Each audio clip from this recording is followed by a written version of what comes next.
બનાસકાંઠાના અંબાજી મંદિરમાં બીડીએસની ટીમ પહોંચી। અંબાજીમાં ડોગ સ્ક્વોડની ટીમ પણ પહોંચી। અંબાજી ખાતે સમગ્ર પરિસરમાં ચેકિંગ હાથ ધરવામાં આવ્યું। પાલનપુરથી પોલીસની ટીમ પણ અંબાજી પહોંચી। મંદિર પરિસરમાં કોઈ પણ શંકાસ્પદ વસ્તુ નથી મળી। પોલીસના જવાનોએ અલગ અલગ જગ્યાએ ચેકિંગ કર્યું। દિલ્હીમાં થયેલા વિસ્ફોટ બાદ ગુજરાતભરમાં પોલીસ એલર્ટ બની છે। આ ઉપરાંત શક્તિપીઠ અંબાજીમાં સૌથી વધુ મહત્વનું જે સ્થાન ગણવામાં આવે છે ત્યાં ડોગ સ્ક્વોડની ટીમ પહોંચી ગઈ, બીડીએસની ટીમ પહોંચી। સમગ્ર પરિસરમાં ચેકિંગ હાથ ધરાયું હતું।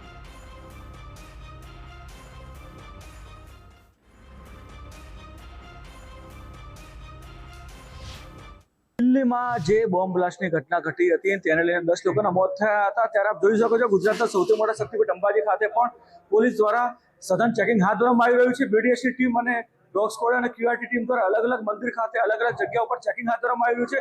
ગુજરાતના સૌથી મોટા શક્તિપીઠ અંબાજીની વાત કરવામાં આવે તો ગુજરાત અને રાજસ્થાનની સરહદ ઉપર શક્તિપીઠ આવેલું છે। અંબાજી મંદિરના રાત્રિના સમયે અત્યારે આપ જોઈ શકો છો કે જે પોલીસના જવાનો છે તે અલગ અલગ ઇક્વિપમેન્ટ દ્વારા ચેકિંગ કરતા જોવા મળી રહ્યા છે। અંબાજી મંદિર હાલમાં સુરક્ષાની દૃષ્ટિએ ઝેડ કેટેગરીમાં આવે છે, ત્યારે હાલમાં પણ અહીંયા આગળ દિવાળીના પર્વ દરમિયાન વેકેશનના પર્વ દરમિયાન પણ મોટી સંખ્યામાં ભક્તો આવ્યા હતા। ત્યારે અત્યારે પોલીસ હાઈ એલર્ટ મંદિરને ચેક કરતા જોવા મળી રહ્યા છે। શક્તિસિંહ રાજપૂત, ગુજરાત ફર્સ્ટ, અંબાજી। દેશની રાજધાની દિલ્હી ખાતે જે પ્રકારે બોમ્બ બ્લાસ્ટની ઘટના બની છે તેને લઈને ગુજરાત પોલીસ પણ એલર્ટ થઈ છે। ગુજરાતના સૌથી મોટા શક્તિપીઠ અંબાજી મંદિરમાં આપ જોઈ શકો છો કે જે બીડીએસ ટીમ છે, ડોગ સ્ક્વોડ ટીમ છે તે અત્યારે અંબાજી મંદિર પરિસરમાં અલગ અલગ જગ્યા પર ચેકિંગ કરતા જોઈ શકાય છે।